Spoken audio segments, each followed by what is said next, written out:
Nuwun sewu Bapak Ibu. Pun nate ngertos dereng, pun nate pirsa dereng Mas Dalang Akbar niki pacaran. Pun nate kalih sinten? Kok ngerti ya. Padahal niku dienggo meneng-meneng lho Bu niku. Meneng-meneng mangklekmu. Bojo dalang iki kapan meneh? Ayo kono. Jane pacarku ya dalang lho. Lemok wis to, ayo. Wis kono. Kon ngapa iki kon ngapa? Aku wedi nek diomongne. Diomong ki sapa? Diomongne yangku. Ndi? Eh? Oh, kowe pacare Soleh Akbar ya. Iya. Kandhane kok. Ya, semoga buat yang disunat Mas Akbar semoga menjadi keluarga yang sakinah ya. Sunat atau sakinah mawaddah. Maksudku ya kuwi. Semoga Mas Akbar yang dikitan semoga menjadi anak yang soleh, berbakti kepada kedua orang tua.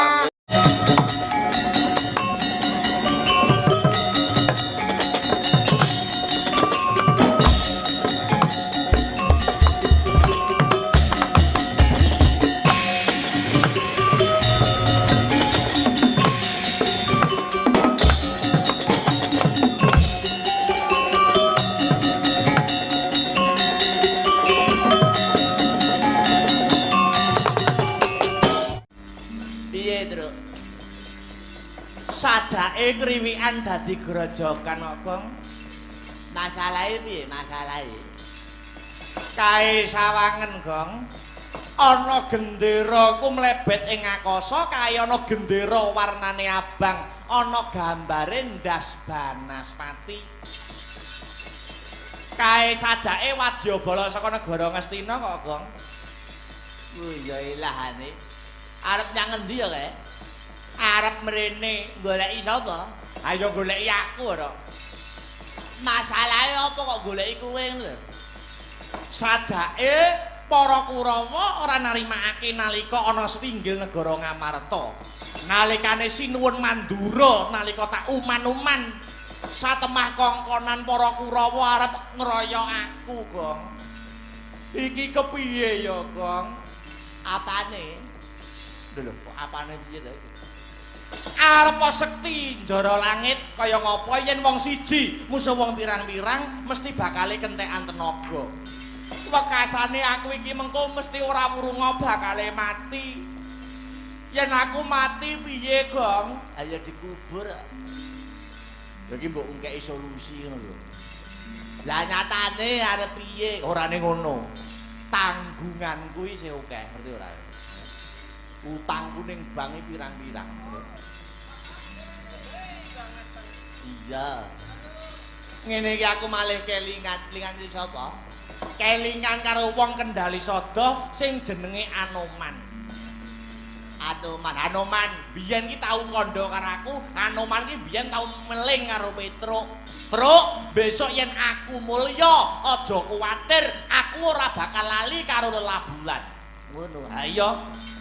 Saking gedene lelabuhanmu menyang aku, Truk, Seksenana. Sak wanci-wanci kowe kapengkok ing Pancabaya, aku sing bakal belani karo kowe.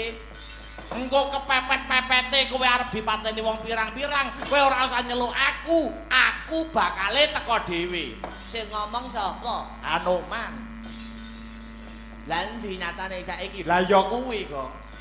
Nek nggur janji enggak akeh tunggale. Ini sing penting kuwi bukti lah nyatane. Ngerti ya aku diapusi karo Anoman kaya ngono. Biyen jaman cilikane pas isih dadi munyuk, wah Anoman gecek dase tenan apa? Sapa? Anoman lho. Anoman mbok gecek, anak gecek dase. Nyatane apa nggur janji tok. Janjani Petruk, bareng nyatane Petruk arep dikuruyuk karo Kurawa. Petruk arep dipateni karo Sinuwun Madura Prabu Baladewa. Jedol irunge ora. Sapa? Anoman gecek dase. Sapa kuwi sing mbok gecek? Anoman. Kasane apa? Kamangka dheweke iki pendhita lho, Kok. Sapa? Anoman. Sipating pendhita kuwi latihan pakarti kudu nyawiji, yen iya ya iya, yen ora ya ora.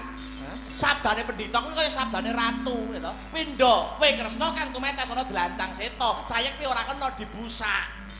Ngerti ya Anoman nggo romong tok, nggo nyangkem tok nalika jaman monyet, jek cilik pas iki jaman cemong kok tak diacok ndase. Sapa? Anoman. Mbok dadi menungso ki aja kakean ngrasani, Bu. Becik mulat sarira ngrasa wani. Hanyel kok, pegel kok, genting kok, benci kok aku. Tanpa labane Petruk Anoman ki ora iso sukses kaya saiki. Misane unggur nyangkem tok gacok ndase. Sapa? Anoman. Anoman lho. Ngertiyane kedadiane kaya ngene Anoman cilikan nalika jek cemeng kok kepruk ndase bablas nyawane. Sapa? Anoman. Sembah sungkem pangabekti kula katur den ya wis tak tampa gong. Aduh edan tenan Petruk iki. Dian iki. Truk-truke. Enek dompet jiglok ning gurine dompete sapa? Ayo genah dompetku.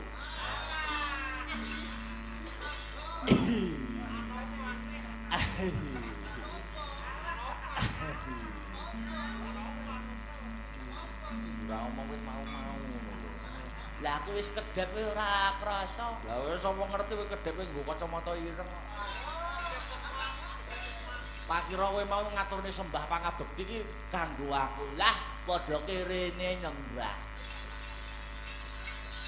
Nek pun dangu. Wis sawetara suwe. Truk dalem maju. Enten apa Gus? Besok wong kaya kowe iki nek mati sing bosok cangkeme sik. Ya nek kirane bosok lebone freezer no. Ana apa? Kula kelingan janji jenengan rikala daman kepungkur. Aku janji piye, Truk? Nek kowe kapekoke Pancabaya, aku ora usah mbok undang, aku mesti bakal teko dhewe. Lah kowe lagi kena apa? Kula badhe dikruyuk kalian para Kurawa. Kurawa duwe masalah apa karo kowe? Kula badhe ngambil wujude Jimat Jamus Kalimasada. Kinarya syarat bapak anggenipun badhe bangun kayangan. Wis entuk silian boten. Wonten babak nglayani jujul anusuli sinuwun mandura Prabu Baladewa ora narimake mergo Prabu Baladewa ya arep nyilih wujude Jimat Jamus Kalimasada kinarya ngusadani negara Ngastina sing jarene lagi ketaman pagebluk Mayangkara Karang Sandang Kang Sarta Pangan. Lah banjur nyuwun bantuan Den. Lah nek mboten wonten jenengan kula kinten Petruk bablas nyawane. Amongen iki bang plecit pun nguber-nguber Petruk mawon. Ngono nggih. Niki kula mengke nek kula mati nasibe bojo kula pripun? Sing ngelani aku tenang. Sing ngelani aku. Cangkemmu ya. Karo ibene kok doyan. Doyan bolong.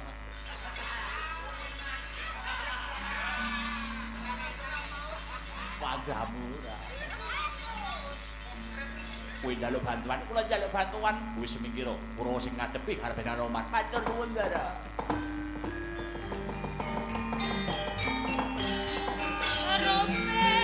Anoman malih sampun praktekin ning Longosari.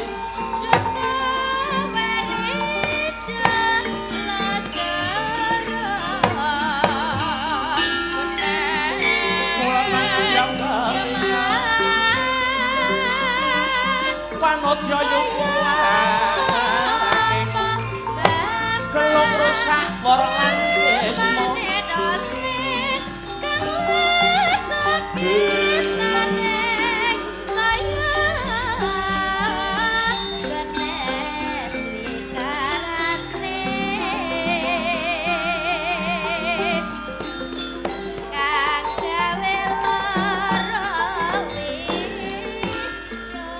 Petruk, wonten jamu. Aku gelem ngewangi kowe ning ana syarate. Syarate napa ben dibantu ali jenengan? Gandeng sing duwe masalah karo Kurawa ki kowe dudu Anoman. Nggih. Sing nantang kudu kowe. Sing nantangne Kurawa. Iya, sing nantang Kurawa kowe. Nek Kurawa ora trima, wayahe gelut Anoman sing maju. Kok kadung tak tantangne mlayu. Ora, aku ning burimu. Kula tantang ning Kurawa, jenengan nek wayahe gelut jenengan sing perang nggih. Yo aja kuwatir. Kok tak tantangne jenengan ngalih. Ora. Aku ning gurimu. Nggih, tak tantangi Kurawa kaya ngapa biangane.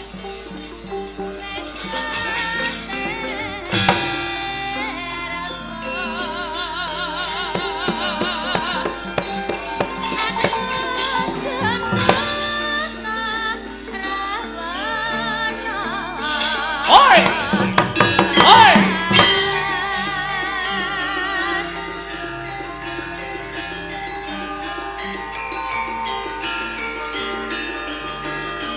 As! Hi! Hey! Ae! Ah! Ah! Ae! Ae! Ah! Ah! Ah! Oh! Eh! Ai! Ah! Oh! Eh! Ai! Ah!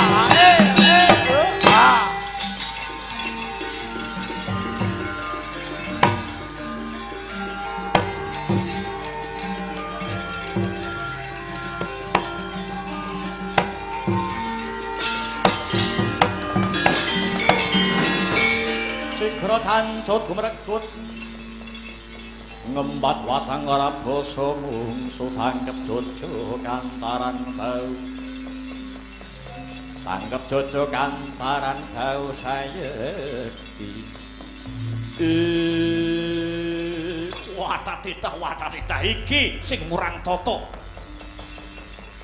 wong melarat sing ora ngerti unggah-ungguh wong melarat sing ora ngerti tata krama kang sarta subasita Petruk, kowe Karta Marma. Syukur yen ora lali. Kowe ning ngarepe Pangeran Anom lha kok malang kadak ora duwe basa, ora gelem basa karo aku. Kula entene mboten basa kali jenengan, mergi jenengan ya ora basa karo wedok. Anggepe apa?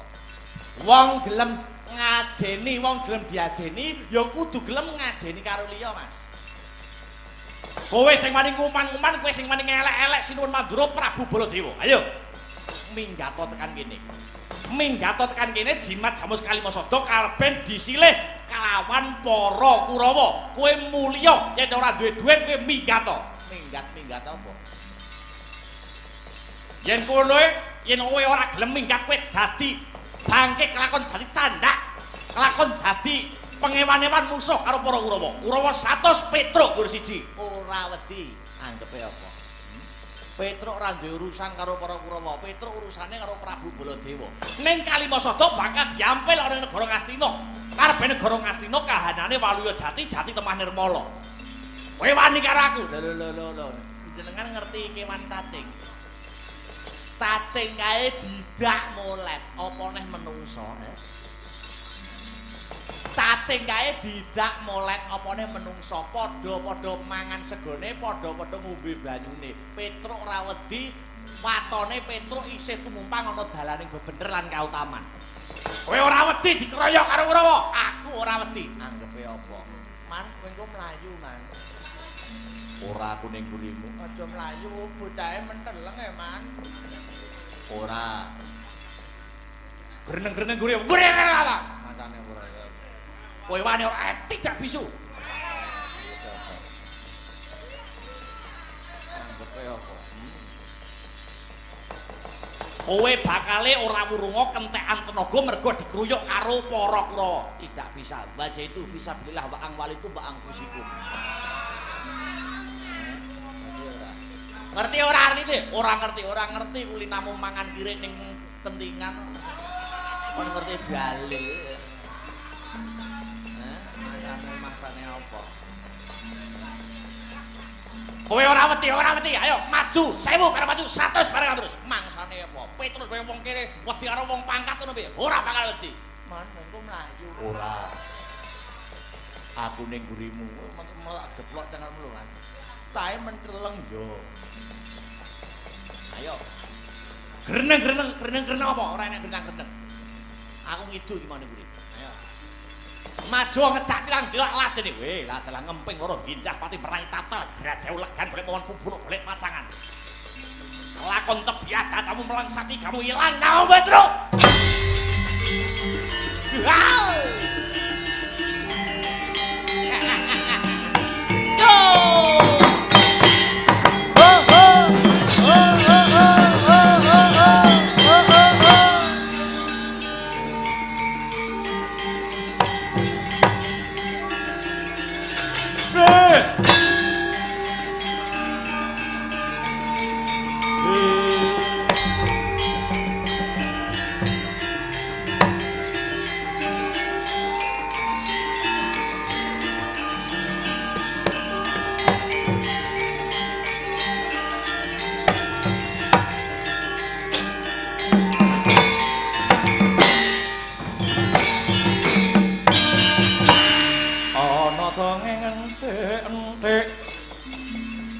Si panunggul patenana panunggul apa dosane dosa ngungguli sasama aja tindak welet Allah iya bener kandamu lali sumber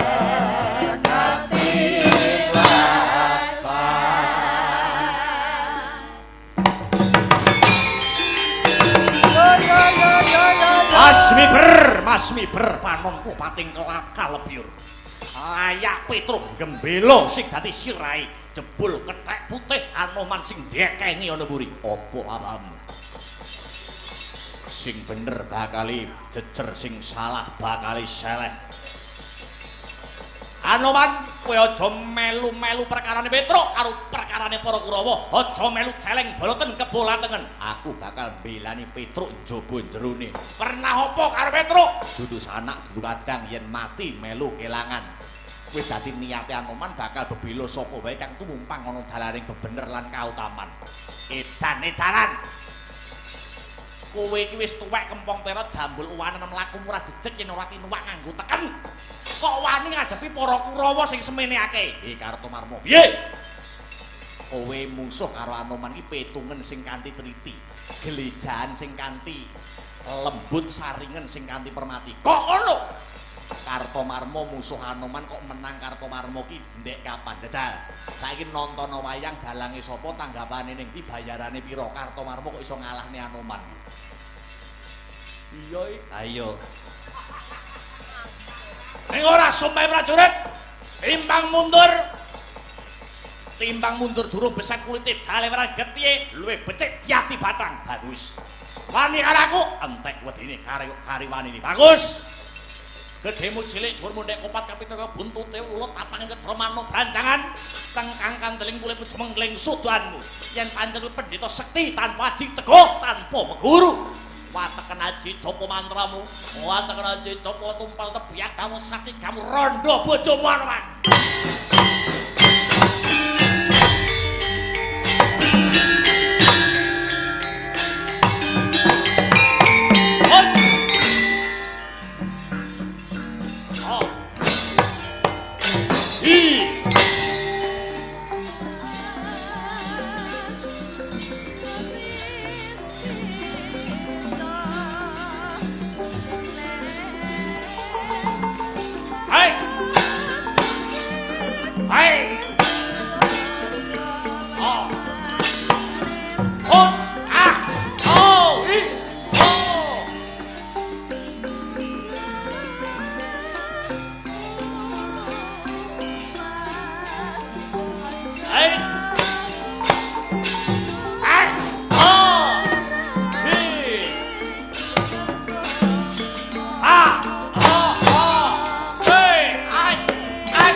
Hey.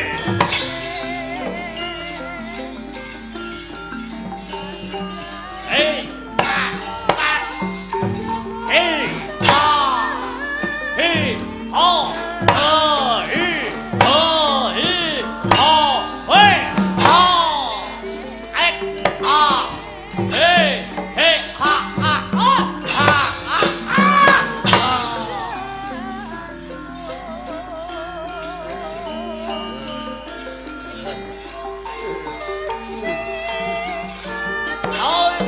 Hos, ah, ah, eh, oh, oh, ah, oh.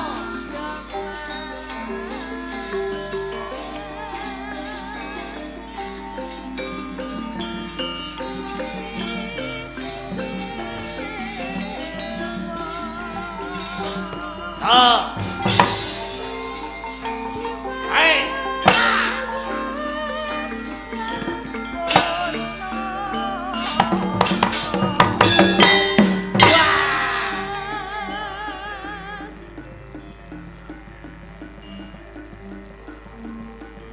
Awas. Aduh, mati ya. Hi.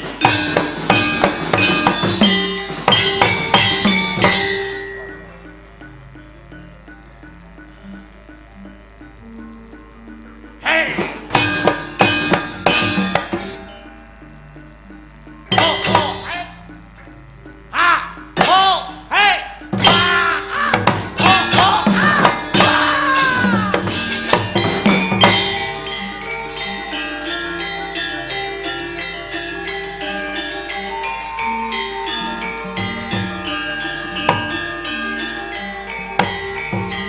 Hey, ah.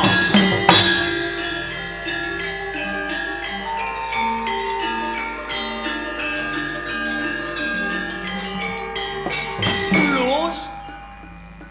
Metu tekan lemah. Lemah iso melungu. Ayo. Ha. Hei. Hai. Ha. Ho. Hi. Ha. Hi. Ha. Ha. Ha. Oi. Hat. Ah. Ha. Ah.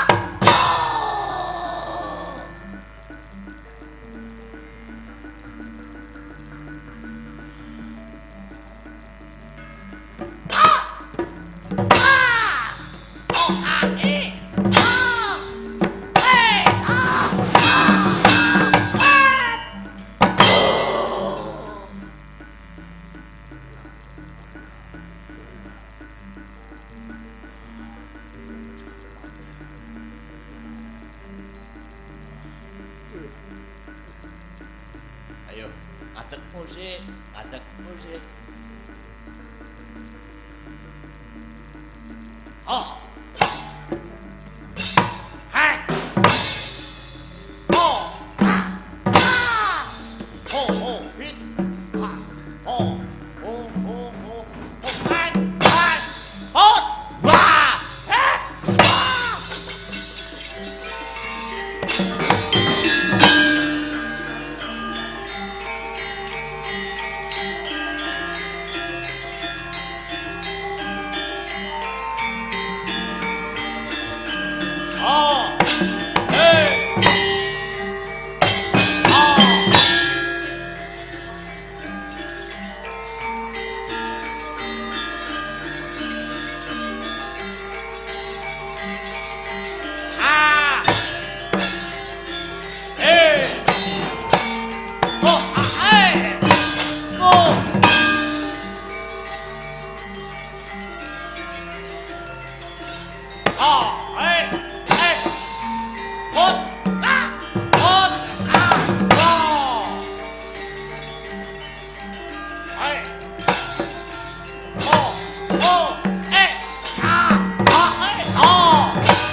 dipdaya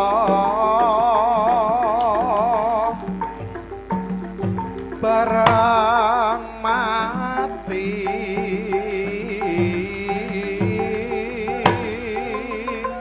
tak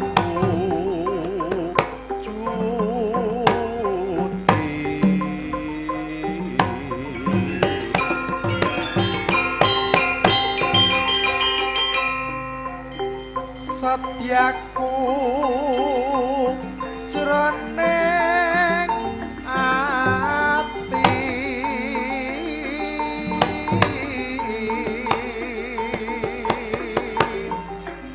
yen mati beliwang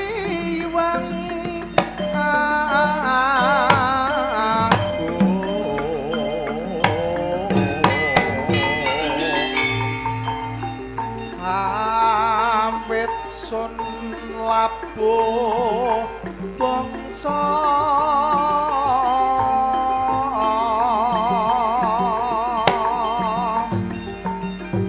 handrah arum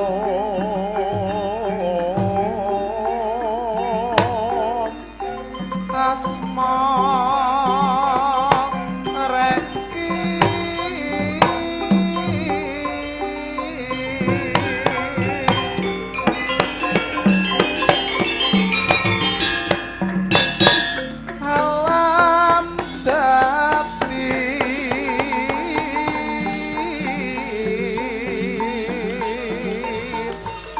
saksi sun prawira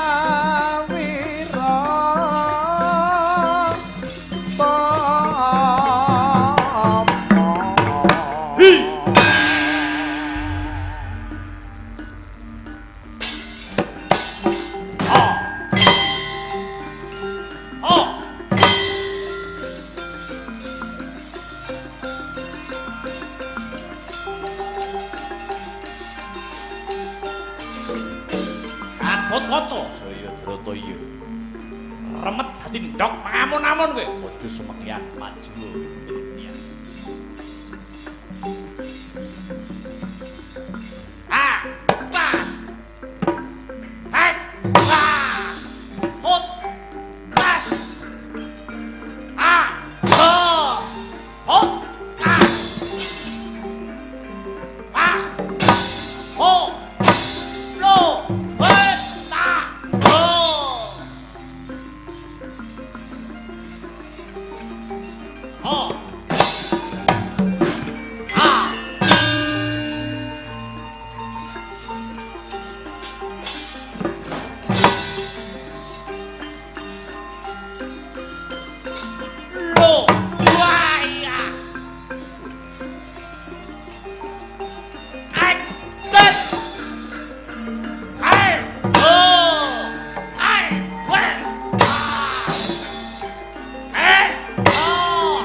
Tribala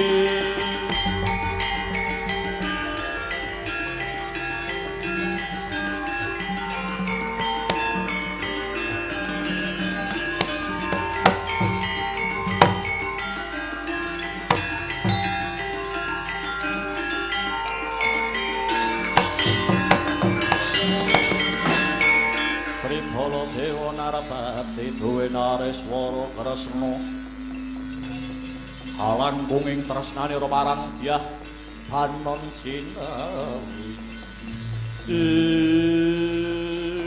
sajake Petruk wis bosen ngemut legining kula jeleh nyawang sara ting srengenge wani ngadepi Nalendra Mantara Prabu Baladewa sing kula waneni dudu Baladewani ning sing kula waneni tumindak paduka ingkang sewenang-wenang. Ora nyawang wong pangkat apa wong melarat yen sing ngajeni sapadaning urip, Petruk ya bakal ngajeni.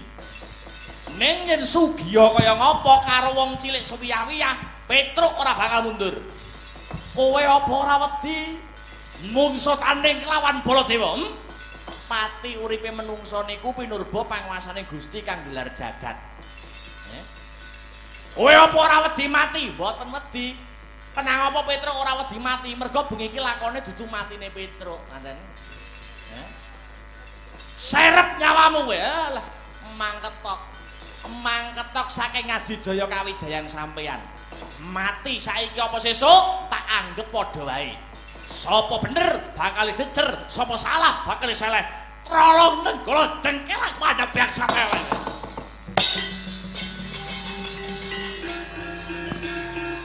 Oh.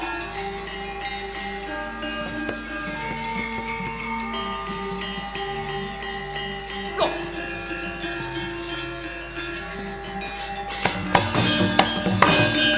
Ayo. Sida mateni Petruk apa ora? Kok malah bingung ngarepe dhewe. Bajiret iki nenggal aku ngendi iki? Mau ketok tak cangking iki. Wis genah ceblok ning dalan kuwi. Ora ana nenggala lugara sing paling ngilangi nyawamu.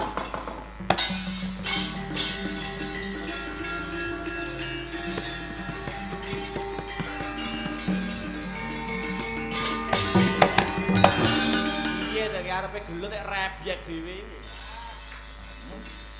Lugaraku ya ilang. Iki jane sing nyolong sapa? Wis genah colong karo anakmu didol sak payu-payune ya. Ayo sida mateni Petruk apa ora? Kowe ladalah ketrawasan Baladewa kepirangan.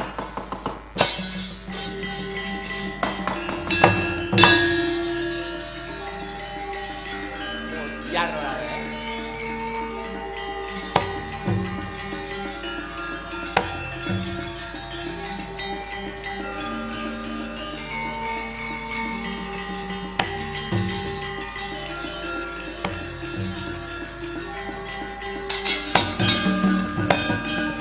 Wang kunta kumpul patang gedhe sayang gongkara gadani Rama Batmabit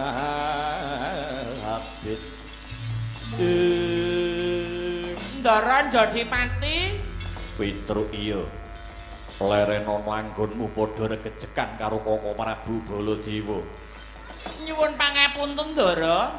Upami sinuwun Mandura mboten ngawiti Petruk inggih mboten badhe ngladeni. Aja padha nyalahke siji lan sijining. Kabeh keputusan babagan sapa sing disilihi wujude Jamus Kalimasada bakal diwedharake bendaramu Puntadewa nyebar godhongkara sabar sawetara. Ngestaken dawuh Ndara.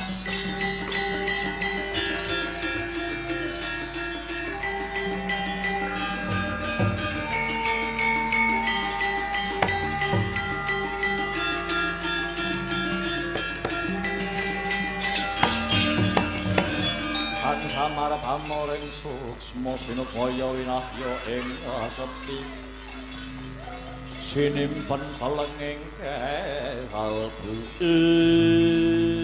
Kados pundi cetanipun Ndara?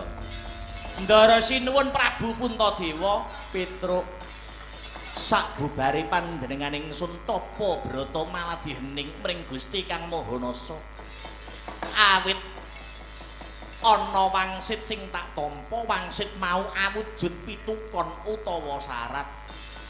Maknanipun kados pundi lho sinuwun? Ora ngembungake kowe lan Koko Prabu Baladewa. Sapa wae bakal tak ampili wujude jimat Jamus Kalimasada. Lamun bisa mujuti syarat ya kuwi syarate wujude kembang kang aran kembang Jati Wasesa. Sekar Jati Wasesa kapara nyata Petruk. Lho nggih menawi makaten kalilan kula nyuwun pamit badhe wangsul wonten Karang Kadempel. Saperlu matur dhateng Kanjeng Rama Semar babagan syarat wujude Sekar Jati Wasesa menika sinuwun. Iya, sing ati-ati sing dadi lakumu Petruk.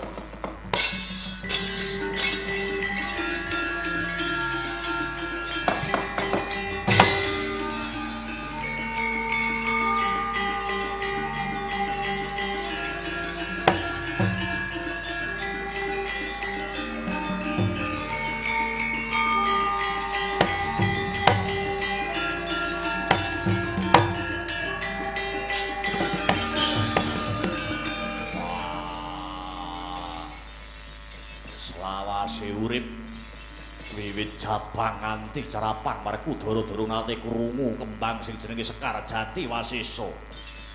Nyatane wangsit sing tak tampa kaya mengkono Yayi. Wis ayo enggal bali ana praja. Sapa wae sing bisa mujuti Sekar Jati Wasesa muga bisa andayani katentreman tumrap negara Ngamarta. Sarta dadi pancatan timbule Yayi Janaka kang sakwetara suwe murca saka praja ngestake dawuh marang kakangku.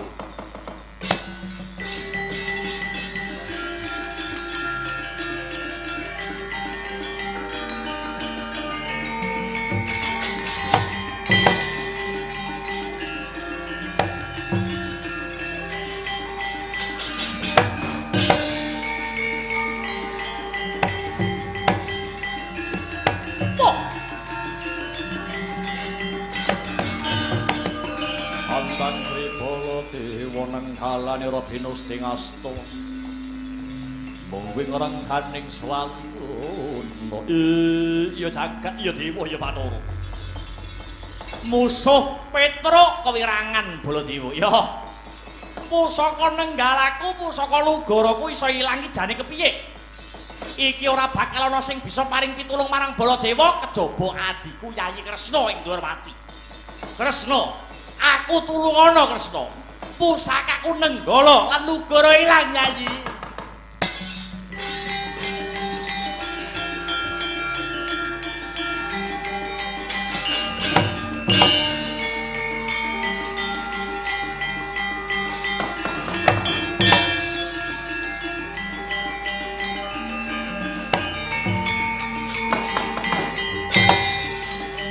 Ora mikir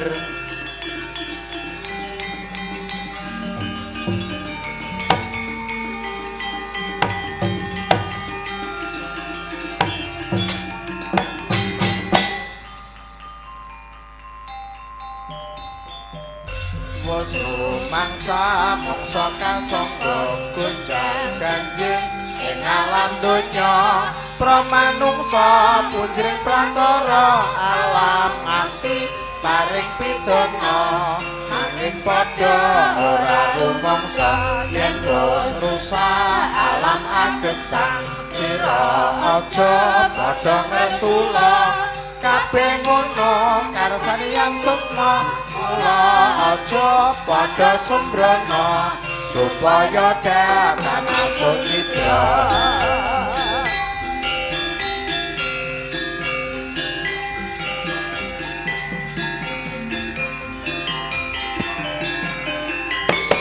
Raden Abimanyu kowe ning endi Raden?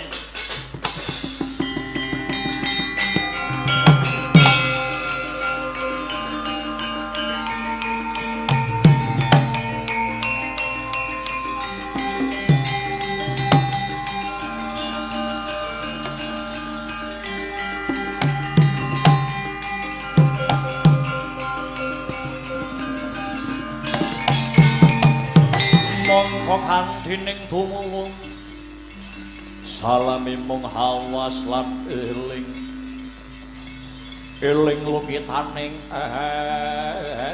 elem munggah gunung medun jurang wis tak lakoni ibarat mubeng-mubeng kaya kinceng nglumbah-nglumbah kaya ula kobra ya muter-muter kaya helikopter aku Dewi Dahanasari guri saka negara Paranghagni aku wis ana 7 dina 7 bengi iki kimpenan karo bocah Bagus sing dedeke ngringin sungseng mengawak Guwaya Teja. Satriya mau mburi saka kasatriyan Tanjung Anom ya kasatriyan Plongkowati jenenge Abimanyu. Senadyan Abimanyu kuwi mau ora entuk tak cedhaki sing ora ngolehi ora ana liya kejaba mung kakangku. Kakang Dahanayaksa. Amarga duk kepungkur Dewi Dahanasari negara Paranghagni kuwi kebawah perintah saka negara Mandura. Saiki wis bisa mandiring pribadi dadi negara sing merdeka. Kamangka kembang rawat-rawat ujare Mbok Bakul Sinambiwara, Abimanyu kuwi isih waris negara Mandura. Abimanyu kuwi isih waris negara Mandura. Yen to aku dedaupan karo Abimanyu, kakangku Kakang Dahanayaksa wedi kalamunta negara Paranghagni dadi negara jajahane negara Mandura maneh. Nanging bola-bali ana tetembungan tresna iku wuta. Nadyan kaya ngapa to abote kapalang ana mlumpat karantya medhot. Tetep bakal tak goleki Raden Abimanyu.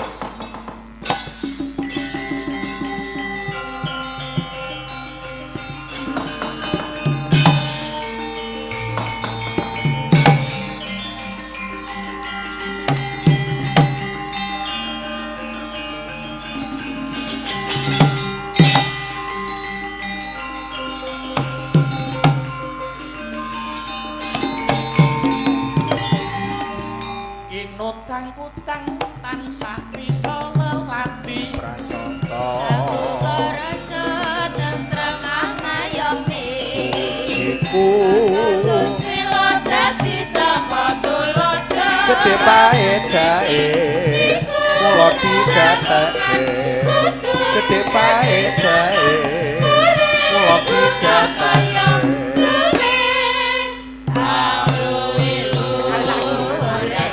budaya tinulasa kae bangsa manca rayu sekali lagi ngambang rembaka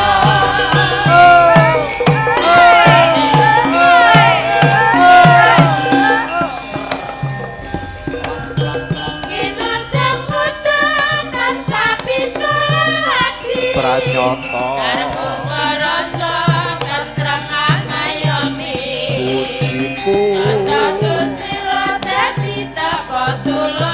gede paedae kula digatake gede paedae kula digatake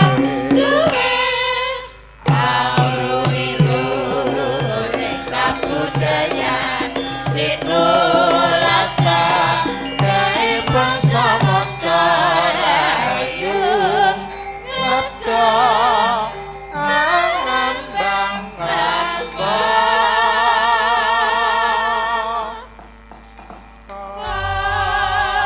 Alhamdulillah wa syukurillah wala haula wala quwata illa billah ma ba'du. Selamat pagi Mas Gareng. selamat pagi Dek Petro. Selamat pagi Bang. Pagi Mas. Ayo.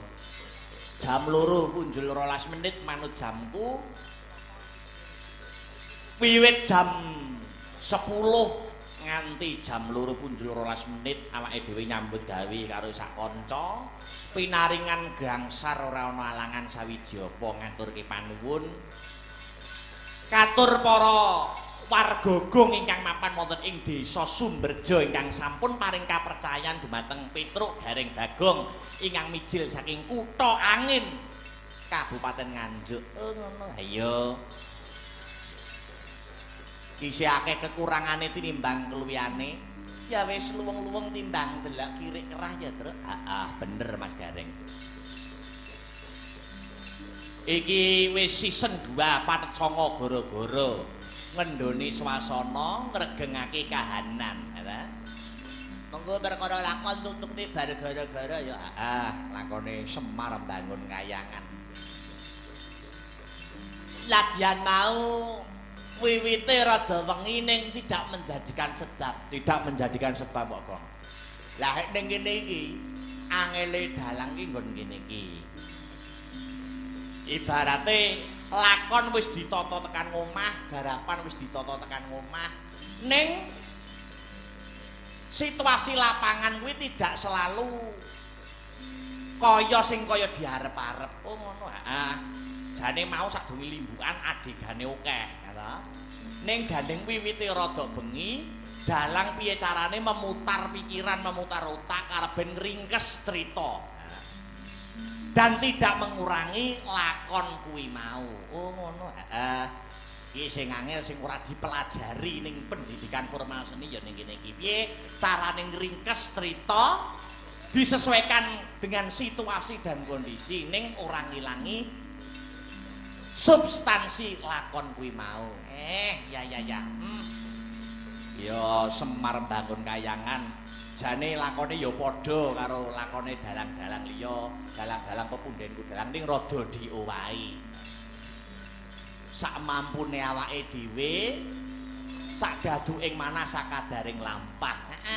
Wong ternyatane besok awake dhewe nek wis tuwa, iki mesti dadi cerita anak putu. Ki lho Semar Bangun Kayangane Mbah Akbar.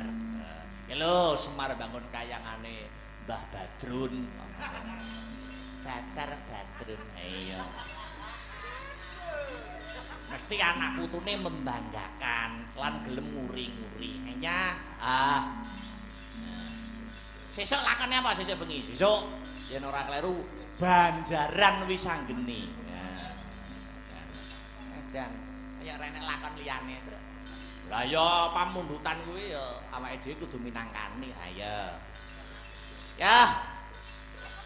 Karben kanca-kanca leren Mas Heru ben dawa-dawa sik.